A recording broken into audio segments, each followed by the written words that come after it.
Jenis arsip dapat dikategorikan berdasarkan berbagai faktor, seperti fungsinya, sifat informasinya, media penyimpanannya, dan masa retensinya. Berikut adalah beberapa jenis arsip berdasarkan kategori-kategori tersebut. Berdasarkan fungsinya, arsip dinamis, arsip yang masih digunakan secara aktif dalam kegiatan administrasi sehari-hari di suatu organisasi. Contohnya adalah dokumen keuangan yang masih diperlukan untuk audit tahunan, arsip statis, arsip yang sudah tidak digunakan secara aktif, namun disimpan karena memiliki nilai sejarah, hukum, atau dokumentasi penting lainnya. Contohnya adalah dokumen pendirian perusahaan atau surat keputusan penting. Berdasarkan sifat informasinya, arsip publik, arsip yang berisi informasi yang dapat diakses oleh publik. Contoh arsip publik adalah laporan tahunan perusahaan yang tersedia untuk umum, arsip pribadi, arsip yang berisi informasi pribadi atau sensitif yang hanya dapat diakses oleh pihak-pihak tertentu. Contohnya adalah catatan medis, data karyawan, atau dokumen internal perusahaan.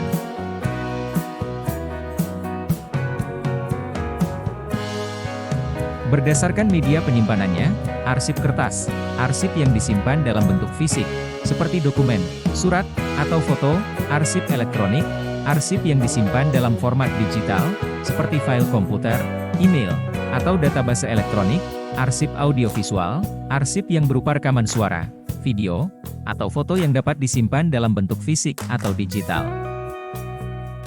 Berdasarkan masa retensinya, arsip aktif, arsip yang masih sering diakses dan digunakan dalam jangka waktu tertentu, arsip inaktif, arsip yang sudah jarang digunakan namun masih disimpan untuk keperluan referensi di masa depan, arsip permanen, arsip yang disimpan secara permanen karena memiliki nilai historis, hukum, atau administratif yang tinggi. Pengelolaan arsip di lingkungan organisasi meliputi pengelolaan arsip dinamis dan pengelolaan arsip statis. Pengelolaan arsip dinamis dilakukan oleh unit pengolah atau unit kerja dan unit kearsipan, pencipta arsip, sedangkan pengelolaan arsip statis dilakukan oleh lembaga kearsipan.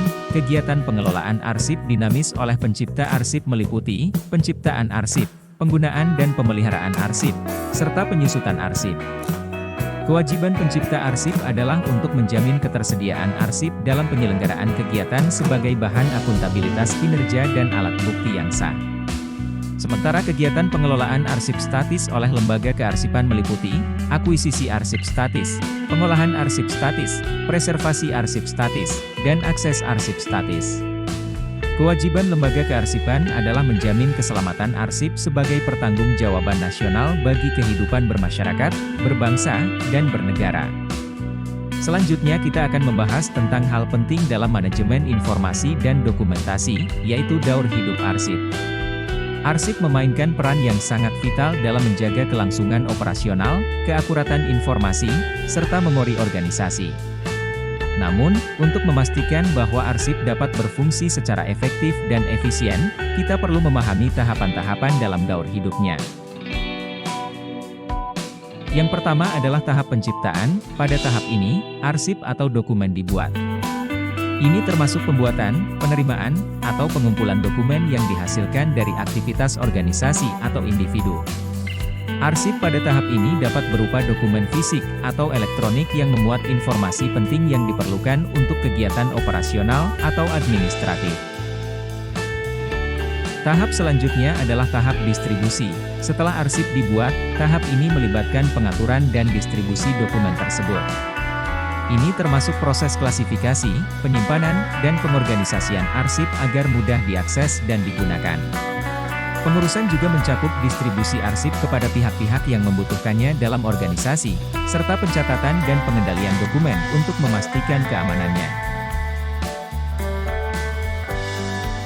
Pada tahap penggunaan, arsip digunakan sesuai kebutuhan.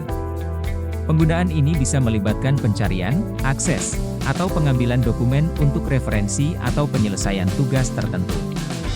Proses ini memerlukan kontrol akses yang memadai untuk melindungi informasi sensitif dan memastikan bahwa arsip digunakan dengan cara yang sesuai. Selanjutnya adalah tahap pemeliharaan.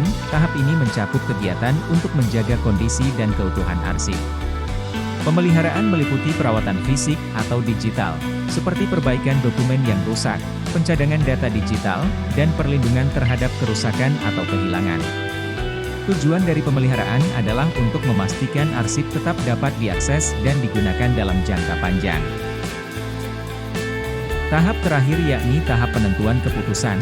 Pada tahap ini, keputusan dibuat tentang apa yang akan terjadi dengan arsip setelah tidak lagi aktif digunakan. Penentuan nasib dapat mencakup pemusnahan arsip yang sudah tidak diperlukan atau pemindahan ke penyimpanan jangka panjang seperti arsip permanen di lembaga arsip. Proses ini biasanya melibatkan evaluasi nilai informasi dan kepatuhan terhadap kebijakan penyimpanan dan peraturan yang berlaku. Daur hidup arsip bukan hanya sebuah proses, tetapi sebuah perjalanan. Dari penciptaan hingga pemusnahan, setiap tahapnya memegang peranan penting dalam menjaga informasi yang berharga dan memastikan efisiensi organisasi.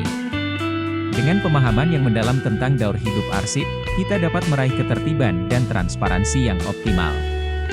Mari kita terus menjaga arsip dengan cermat, agar setiap data yang berharga dapat selalu memberikan kontribusi positif bagi masa depan. Terima kasih.